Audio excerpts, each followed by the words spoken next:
में। चलिए तो हम लोग शुरू कर रहे हैं इंडेक्स नंबर ऑफिशियली ऑनलाइन के लिए।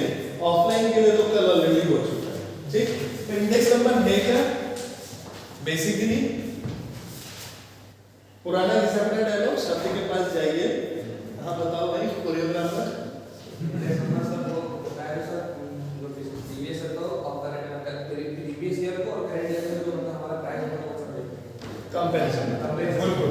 ठीक है ना। तो इंडेक्सेशन हमारे लिए होता है किसी भी चीज को ऑर्डर में अरेंज करना, रेफरेंस टू कॉन्टेक्स्ट बनाना, ठीक है।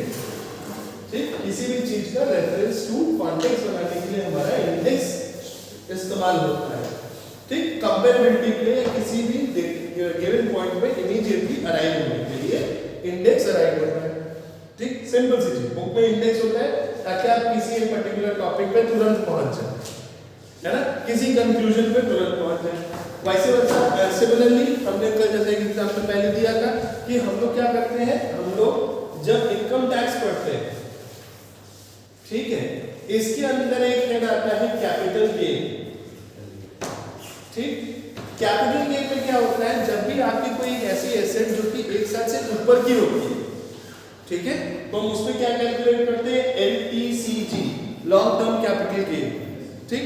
लॉन्ग टर्म कैपिटल गेन के लिए टैक्सेबिलिटी निकालने के लिए हम क्या करते हैं, जो एसेट हमने बेची होती है उसकी वैल्यू का हम इंडेक्सेशन करते हैं।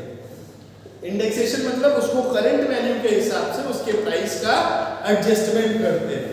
फॉर एग्जांपल 1920 में आपके घर में किसी ने सोना खरीदा, वो हेरिडिटी में पास होते आज 2022 में आपके पास आए, मतलब 100 साल बाद। तो 1920 में जो गोल्ड रेट था, रुपया तो वही था, तो तब जो गोल्ड रेट था और जो आज गोल्ड रेट है, दोनों में जमीन आसमान का फर्क है। हो सकता है तब 100, 200, 1000 रुपए का एक 10 ग्राम सोना हो या उससे ज्यादा सोना मिलता हो, है ना। और आज की डेट में 50-56 हजार रुपए का आपका 10 ग्राम सोना है, तो आप 1000 को 56,000 से कंपेयर कर रहे हो डायरेक्टली। अगर आप देखोगे तब का अगर 10 ग्राम फर्ज कीजिए 1920 में फॉर एग्जांपल 1000 का था और आज 2022 में वो 56,000 का है। डायरेक्ट देखें तो आपका 55,000 रुपए का कैपिटल गेन दिख गया, लगा देगा उठा के सीधे सीधे वो आपको टैक्स स्लैब में। क्या ये सच है? नहीं। क्यों? क्योंकि ये वैल्यू पास हो गया, हेरिडिटी वाइज पास है। आपको ये जो है आपको परिवार में 1 on 1 पास ऑन हुआ है, इसलिए हम क्या करते हैं, इंडेक्सेशन करते हैं। फायदा, ताकि हम इसके रिलेटिव वैल्यू पे आ जाए, ठीक है ना, रिलेटिव वैल्यू। तो ये एक इंडेक्सेशन हुआ है।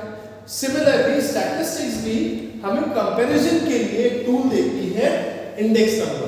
इंडेक्स क्या है कि ये पॉइंट ऑफ रेफरेंस या पॉइंट ऑफ कंपैरिजन होता है दो डेटा वैल्यूज को कंपेरेबल बनाने के लिए। जैसा हमने मीन में देखा था कि दो डेटा सेट आपस में कंपेरेबल नहीं थे, कंपेरेबल बनाने के लिए हमने उनको क्या किया था, बताइए,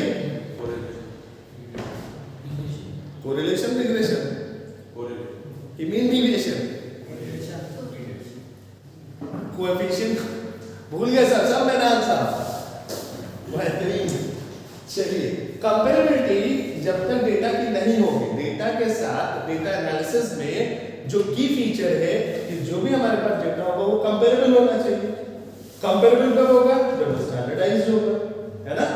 स्टैंडर्डाइजेशन ही आपको कंपेरेबल बनाएगी। आप आम को अमरूद से नहीं कंपेयर कर सकते, है ना। या आपको अगर आलू भी कंपेयर करने हैं तो चिप्स बनाने वाला आलू अलग होता है, सब्जी बनाने वाला आलू अलग होता है, वो चटनी आलू वाला आलू, वो पिन्नी वाला आलू अलग होता है ना। हर एक का सेम रेट नहीं हो सकता। पॉइंट है, गाजर का हलवा बनाना है तो उसके लिए आप क्या वो पतली वाली गाजर लोगे कि मोटी वाली? मोटी वाली, इतनी मोटी मोटी ताकि घिस सको। पतली वाली लोगे तो क्या होगा, गाजर घिसे ना घिसे कुछ और तो छिला जाएगा पक्का, है ना। इसलिए स्टैंडर्डाइजेशन, एक बेंचमार्किंग जरूरी है। उस पे कैसे आएंगे, उसकी टूलिंग के लिए हमारे पास एक जो हमें ऑप्शन मिला स्टैटिस्टिक्स में, डायरेक्ट स्टैटिस्टिक्स में, वो है इंडेक्स। ये क्या करता है, ये लेके आपको कंपेयर करता है। ठीक है, कंपेयर कैसे करेगा? ये करेगा आपका प्रेजेंट वैल्यू को बेस वैल्यू से। ठीक है ना, बस सिंपल सी बात। आप लोग ने इलास्टिसिटी इकोनॉमिक्स में पढ़ी होगी, परसेंटेज चेंज, है ना? परसेंटेज चेंज का आपने फॉर्मूला पढ़ा होगा क्या? Present value minus base value divided by base value into 100। Into 100 जैसे ही कहा तो हमारा रिजल्ट परसेंटेज में आ गया। सिंपल सी चीज है ना। यहां पे क्या है, हम कंपेयर कर रहे हैं। क्या कंपेयर कर रहे हैं कि प्रेजेंट वैल्यू बेस वैल्यू के कॉन्टेक्स्ट में कितना बढ़ी या घटी है। ठीक है, अभी जो वैल्यू आएगी वो डेसिमल में आएगी।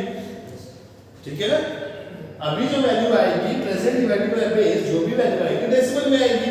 तो इसको अगर परसेंटेज में लाना है तो क्या करें? इनटू 100 कर दो। अब आपकी वैल्यू किसमें आ जाएगी? परसेंटेज। तो मल्टीप्लाई बाय 100 स्टैंडर्डाइजेशन के होता है कि ऑन द स्केल ऑफ 100 ये कैसा है। ठीक, अब कई बार क्या होगा, ये जो वैल्यू है हमने कहा ये परसेंटेज है, तो परसेंटेज सुनते ही हमारा होता है कि सर परसेंटेज तो 100 तक ही होता है, 100% इज मैक्सिमम। और कई बार रिजल्ट्स 125 725% ऐसे भी आते हैं। ठीक है, इसका क्या मतलब है? इसका मतलब ये होता है कि कोई भी चीज अपनी बेस वैल्यू से या प्रीवियस वैल्यू से कितना बढ़ गई है, अब आप उसको टाइम्स में ले आते हैं। मतलब आप परसेंटेज ड्रॉप करोगे तो यहाँ पे डेसिमल लग जाएगा, है ना। तो इसका मतलब क्या है कि वैल्यू 7.25 टाइम्स बढ़ रही है। ठीक है ना, तो 725% या 7.25 टाइम्स दोनों सेम चीज है, दोनों अलग अलग नहीं है। ये इसलिए समझना जरूरी है क्योंकि आगे चल के हम लोग जब भी कोई रिपोर्ट प्रेजेंट करते हैं तो हम डेटा को छोटा करके प्रेजेंट करते हैं। अगर हमको 72 मिलियन लिखना है तो हम वो पीछे 0000 नहीं लिखेंगे, हम लिख देंगे figures in million, figure in million और 72। काम करता एक छोटा सा स्टार बना के इस स्टार का मतलब लिख देंगे फिगर इन मिलियन या all the figures in million, जो हम लोग अकाउंटेंसी में पढ़ते हैं common sizing of balance sheet. ठीक है ना, देखिए सारी चीजें एक दूसरे से जुड़ी हुई है, बस आप उसको अलग अलग जगहों पे अलग अलग तरीके से पढ़ रहे हो। जैसे चेंज आप पढ़ रहे हो इकोनॉमिक्स में इलास्टिसिटी ऑफ डिमांड की तरह से, ठीक है, इलास्टिसिटी की लिहाज से पढ़ रहे हो। यहाँ पे आप चेंज को पढ़ रहे हो इंडेक्स के हिसाब से। फाइनेंस में आप चेंज को पढ़ रहे हो common sizing of balance sheet के हिसाब से या कंपैरेटिव बैलेंस शीट के हिसाब से। है एक ही चीज, हो कॉन्सेप्ट एक ही है, कोई अलग नहीं है, मगर अलग अलग जगहों पे उनको अलग अलग तरीके से यूज किया गया है। तो जिसने जैसे यूज किया उसने उसको वैसा नाम दे दिया। दोनों का कॉन्सेप्ट, तीनों जगह पे कॉन्सेप्ट एक ही है। ठीक सर, जैसे 100% के अंदर है तो फिर परसेंटेज किसको बनेगा? अगर 100% के ऊपर है तो टाइम्स अंडरस्टैंडिंग रहेगा तभी वो परसेंटेज में रहेगा, वो तभी परसेंटेज में। आंसर आपका जैसे मैंने लिखा 125%।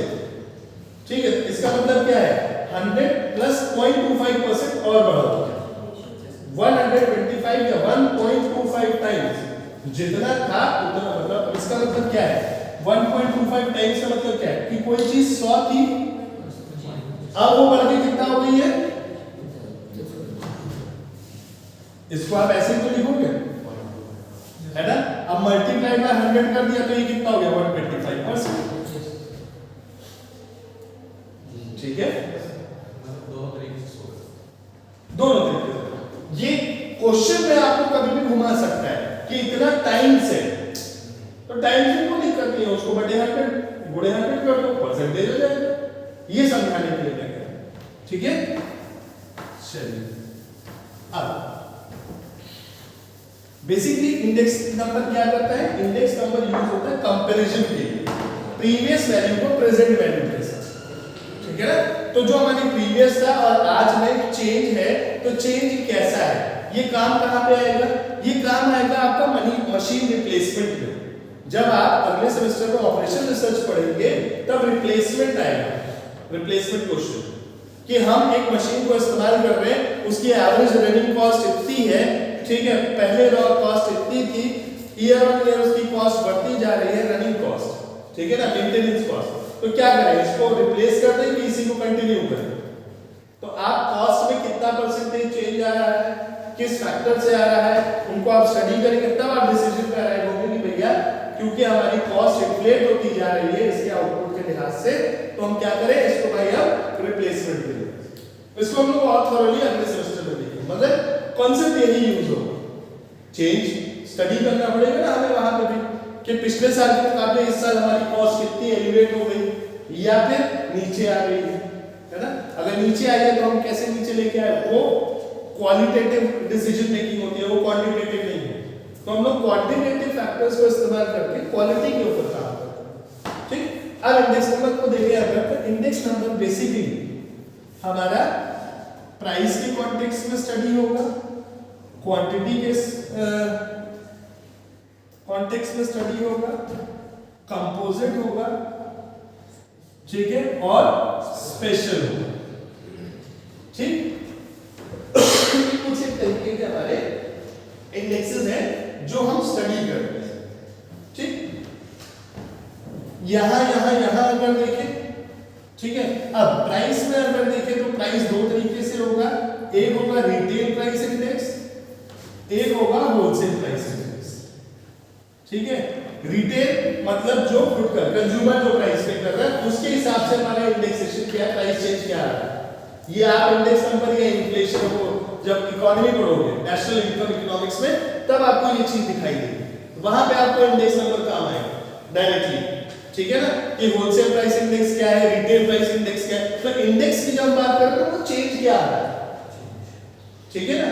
जब हम इन्फ्लेशन की बात करते हैं तो इन्फ्लेशन क्या है, inflation is the price rise in the value of money, price rise in the price of a commodity particular. ठीक, तो अब यहां पे देखें तो ये चीज और थोड़ी सी इलैबोरेट हो गई, अगर इकोनॉमिक प्रोस्पेक्ट से देखेंगे तो प्राइस रिटेल भी हो सकता है, होलसेल भी हो सकता है। ठीक, अब ये प्राइस इंडिविजुअल भी हो सकता है और बास्केट का भी हो सकता है। ठीक है, बास्केट से मतलब जैसे हमने कहा कि इंडिविजुअली अरहर की दाल का दाम पिछले साल के मुकाबले इस साल इतना हो गया, ठीक है ना। 2021 में ये 70 रुपए पर केजी था। ठीक, 2022 में ये 85 रुपए पर केजी हुआ। अब हमने आपसे कहा इसका प्राइस इंडेक्स निकालिए, सीधी सी बात है, आप कहोगे सर जो रीसेंट है ये प्रेजेंट और ये base formula present upon base into 100। ठीक, तो 85 डिवाइडेड बाय 70 इनटू 100 हमारी वैल्यू आ जाएगी, करेक्ट, हमको वैल्यू मिल जाएगी। ठीक है ना, ये हमारा इंडेक्सेशन, ये इंडिविजुअल है, एक दाल की बात कर रहे हैं। मगर जब हमने पूरी फूड बास्केट की बात करी, फूड बास्केट मतलब हमने पल्सेस लिख लिए सारे, ठीक है, हमने राइस लिख लिया, हमने व्हीट लिख लिया, हमने जो है ऑयल्स लिख लिए, एडिबल ऑयल्स जो होते हैं, ठीक है, हमने स्पाइसेस लिख लिए, ठीक, हमें किचन का जितना सामान होता है एडिबल्स का जो भी इस्तेमाल होता है, तो ये कहेंगे फूड बास्केट।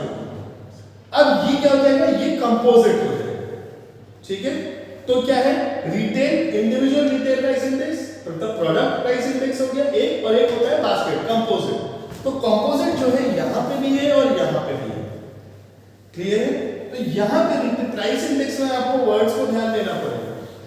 ठीक है, जब कंपोजिट की बात करेगा तो इंडिविजुअल में क्या होता है, आप एक एक का मतलब यहां पे प्रेजेंट जो आप प्रेजेंट वैल्यू ले रहे हैं और जो बेस वैल्यू है ऐसे अलग अलग दी रहेगी। ठीक है ना, जब इंडिविजुअल की बात करेगा तो आप a और b मतलब a डिवाइडेड बाय b कर दोगे, इंडिविजुअल निकालोगे। ठीक है, और जब कंपोजिट बोलेगा तो आप क्या करोगे, सिग्मा a और सिग्मा b। ठीक, तो कंपोजिट में क्या होगा, sigma a divided by sigma b into 100। ऐसा नहीं करेंगे कि सब इंडिविजुअल निकालेंगे तो उसको ऐड कर देंगे। ठीक है, चांसेस है कि रिजल्ट हो सकता है सेम हो, प्रोसेस ये नहीं है, क्लियर है, चांसेस है कि रिजल्ट सेम आए दोनों रास्तों से। ठीक है, इसको डिवाइड करके लिखो तो भी सेम आएगा, इसको चांसेस है, मगर जरूरी नहीं है कि सेम आए। देयर कैन बी सिचुएशन जहां आंसर ऑल्टर हो। प्रोसेस हमारा जो फॉलो होता है वो यही है कि पहले सिग्मा कर ले, सबमिशन कर ले सबको, और फिर उसके बाद डिवाइड कर ले।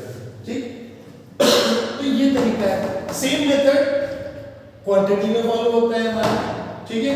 प्राइस की जगह क्वांटिटी आ जाता है तो present Q divided by base quantity into 100, बात वही रहेगी, ठीक।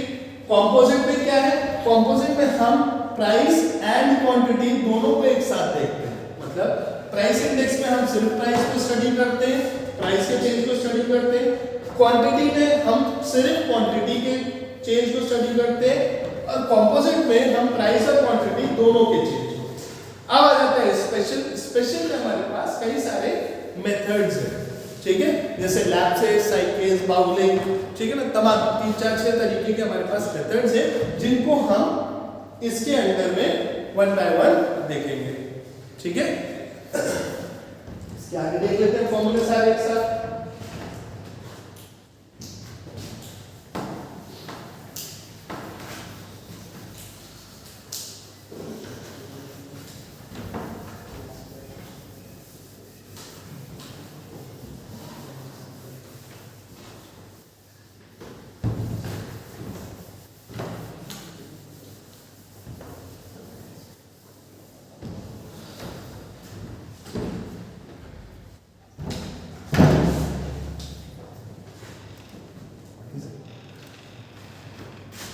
लोहिया और छत्रपति का क्या करना है? माइग्रेशन इसका लोहिया और छत्रपति आवर यूनिवर्सिटी निकाल दें। चलो, तो पहला हमारा आता है प्राइस रिलेटेड, ठीक, सिंपल है, P1 अपॉन P0 इनटू 100, ठीक। अब यहाँ पे P1 क्या होगा, P1 होगा price in the current year, ठीक है ना, या प्रेजेंट, और P0 is the base year, ठीक। तो 1 is current and 0 is base, ठीक है, सिंपल सा है। इसको करवा पड़े। फिर अब इसी तरीके से इसमें कई सारे और बढ़ जाते हैं, लिंक रिलेटेड एंड कंपोजिट, उसमें मैं नहीं जा रहा, सीधे अब आ जाते हैं क्वांटिटी रिलेटेड पे।